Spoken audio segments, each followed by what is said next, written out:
Selamun Aleyküm, hürmetli kardeşler. Allah-u Teala bizim içimizde olan hansı ki Derdukaz kendimizin çok büyük tarihi, yani ne demek istiyorum, 97 yaşı Allah-u Teala kısmet eyledi, bir esir ömür demektir ve ahırıncı hansı ki ben bunun hakkında bir neçe de dedim. Dünyadan köçünce 5 gün evvel bu evde uzanmıştı.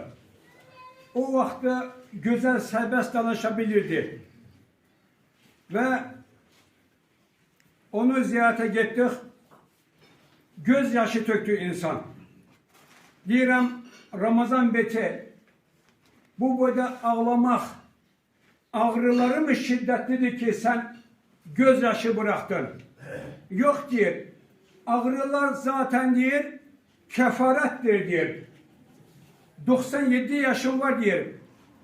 Benim ağlamağın sebebi hastalıktan değil diyor. Ramazan ayında bir tane teravih namaza gelebilmedim diyor. Vaaza kulak asabilmedim diyor. 4-5 aydır cümleye gelebilirim diyor. Benim diyor kederlenmek, gözyaşı akıtmak ve bu meclislerden, cümleden, tarihten mahrum kaldığı için susuz bir ağaç gibidir. Vaazdan, zikirden, mevlüt meclisinden, cümleden, tarihten diyor, uzakta kaldığım için diyor, susuz bir kuraklık içinde ağaç gibiyim diyor. Kardeşler, hakikaten insanın belki de ne kadar bu dünyada vasiyetleri vardıysa maşallah vasiyetini de tapşırdı ve derdi mescide gelmek, Allah'tan, Peygamber aleyhisselamdan eşitmek, vallahi ölüm ayağında da derdi bu idi. Gözyaşı tökmeye sebebi bu idi. Çünkü Allah da rahmet eylesin. Öyle bir insan görmedim ki Ramazan betirden gıybet eden insanları eşitmedim. Ne için? Gıybeti kazanmadan gitti kardeşler, bacılar. Ona göre biz hemşe bazı insanlara farz-ı kifayet olan şeyler var. Farz-ı ayn olan şeyler var. Farz-ı ayn sen mutlak Allah-u Teala'nın namazdı, oruçtu, zekattı, bu şeylerdi. Farz-ı kifayet nedir?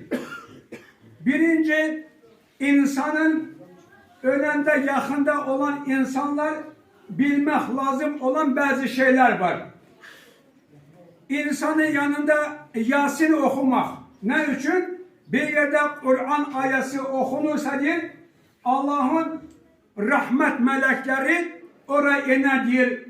Orada diyor Allah-u Teala'nın o hasta insana da, ölen insana da rahatlık olar diye Peygamber Aleyhisselam'dan hadislerimiz var. İkinci, yanında olan insan ruh alan vakti şehadet kelime getirmek. O demek değil ki insan şehadet kelime getirmedi diye 20-30 nefer adam kucağımda dünyadan köçtü. Hiçbirisine şehadet kelime getirtebilmedim. Çünkü o sekarat-ı mevt en ağır vakti danışabilmir insan. Nefes alabilmir. Dudakları pambıkla diyor. İstadın diyor. Rahat olsun diye. Ancak adam aklı başında olanda dinden çıkmadıysa şehadet kelimesi üzerinde öldü demektir. Ve yanında olan insanlar çenesini bağlayacaktı ölenden sonra. İkinci, ağzındaki parantez dişleri varsa onu çıkaracaktı. Ellerini bükülü haldadıysa yanlarına koyacaktı. Ayakları da açıp baş parmaklarını bağlayacaktı. Ne için? Çünkü ayak bükülü kalanda, el bükülü kalanda, gözleri açık kalanda, çenesi sallanan vakti bunları sonra belki yandan sonra mümkün olmadığı için. Ve farz olan şey farz-ı kifayettir. İnsan ölen vakti birinci o insana yumak. En problemi olan şey de budur ki hardansa molla getirmek lazımdır. Ona göre senin atan, benim rahmetlik atan, bana birinci vasiyeti beni de sen yiyeceksin. Belki de noksanlarım var. Başka adam görmesin. Hemçinin kızlar da anasını, bacısını, kızını bu yumak daha yani ki dilimizde güzel olan evlat atasını, kardeşi yumak. Bunu bacayan insan yoktursa başka insanı müracaat edecektir. Birinci farz-ı kifayet. Kim olsun o adamı yumak, ona cenaze namazı kılmak, ona kefenlemek ve dördüncüsü bastırmaktır kardeşler. 15 yaşlı balaca olan insanı bastırır. Ne kadar insan gaflettedir. Ve bir insanın ölen vakti kardeşler, bacılar vasiyet etmek ne için lazımdır? Çünkü öyle insanlar var, atamın değil, 3 tane dananı töle var iken değil, niye ben değil soyutma eti vermeyeceğim değil. Senin yani ki çoktursa malın devletin, kabristanlıkta kubik yoktu. Kabir taşı yoktu. Barılar pis vaziyette. Kentte hastalar var. Dertte olan insanlar var. Kasımlar var. Ora bir. Ancak sen imkanın var değil, şeriattan çıkıp bu devletimizin güzel kanunları var. Yasları sadeleştirin diyor. Ancak bir tane aş, bir tane de karaltı, çaydı, kendi yanına şirin şeyle koyuyorlar. Yani bundan ilave olan şeyler bu yası da ele vaziyete getirmiştir kardeşler. Vallahi ev tutmakta yarış, kabristanlıkta kabir düzeltmekte yarış, yasta da cemaat desin ki bol bol yemek, içmek var idi. Ancak kentte olan kasım insanlar, imkanı olmayan insanlara vallahi cemaatin gıybet etmesine sebep olursan. Çünkü devletimizin kanunu var, şeriate tam uygun olan formada.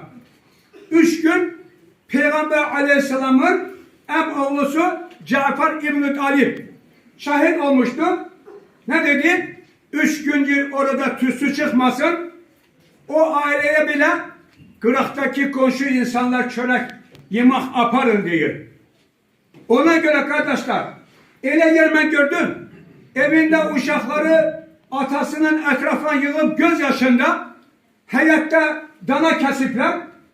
Mene kök eti koyma. Yağlı yedek koyma. Burada et bas olmur. Burada hingal getir. Burada dolma getir. Aş getir. Salak getir. Ele bir restorandasan.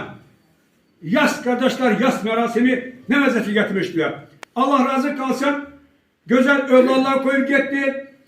Dedi atamızın vasiyeti bilirsen. Dedim böyle. Şeriata uygun olarak yani ki nece lazımdı yasımı ele yarıştırın. Ve bile de oldu kardeşler. Allah razı kalsın evlatlarından. Bile güzel ev tutmaya imkan olan insan elbette dana da kesebilirdi. Ne için? Hürmet saklayarak ey imam diyor. Nice eyle şeriatta beledir. Bele de olmalıdır. Sen de kulak asmasan, o da kulak asmasa, mescide gelmeyen insan her de kulak asacaktır. Kardeşler ona göre biz ziyafete çaymak lazım değil. Ona göre kardeşler Peygamber Aleyhisselam'ın bazı vasiyetleri hadislerinde adam olan yerde, ölen yerde insan ağlayacaktır. Ancak büyük yani ki çığırmak, bağırmak eşitmesi vaziyette. Çünkü Peygamber Aleyhisselam özü İbrahim sonuncu evladı ölen vakti doyunca süt emmeden gitti. Medine'de, Bekiye'de, kabristanlıkta 10.000 nefer sahabenin kabri var. Orada kabre koyan vakti sel kimi gözyaşı akıttı.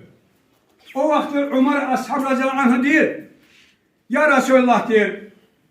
Sen de deyir, Allah-u Teala veren nimet de Allah apardı diyor. Senin de gözünden yaş gidebilir mi diyor. Allah dünya malı değil mi kimi diyor. Ey Ömer diyor, benim üstünde olan dert bu Uhud dağı inseydi diyor, parça parça olardı diyor.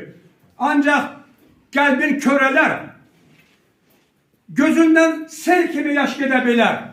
Ancak bu iki dudak arasından Allahu Teala'ya asi olan hoş gelmeyen söz çıkmayacaktır diyor. Ona göre arkadaşlar en önemli olan da her birimizin Allah-u Teala'ları var eylesin. İki kardeş, üç kardeş olan bazı ailelerde kardeş olan yer, ölen yere kardeşi gelmeyen yer gördüm. Atası ölen yerde oğlu gelmeyen yer gördüm. Ne için? Atası hansı ki kazandığı o mal devleti sana veren nimetli oğlanları arasında düzgün bölüm etmediği için vallahi kardeşlerin birbirine küsmesine, düşman olmasına sebep olur. Ona göre biz evlatların 15 yaşa çatmamış veyahut da evlenecek insanlar yığmalıdır başına üçüsünü de imamı da getirip şahırlar da getirip bir kağıt kalemle evi yoktu kansiletle olsun toprak bölende olsun güzel formada üçüsünün de arasında razılık olsun diye sen ölenden sonra arkada düşmançılık yaramasın diye güzel formada böleceksen şahada da olacaktır. Çünkü sen sebep olma sabahsı günü uşakların düşman olmasına. Ona göre kardeşler bir de bir mesele hakkında bu vesiyet yazmak ele bir ki insanlar korkurlar. Veyahut da kefen almaya korkurlar. Kefeni adam hele de yük kalıp stolda kefen gelecekti. Orada yok idi. Burada magazin bağlıydı. Bu sohbetler olmasın diye her bir insan kefeni alır hazır koysa yağış yağan vakit olur, kar olan vakit olur. Ne kadar bu hazırlık olur. Allah-u Teala yeniden diyelim.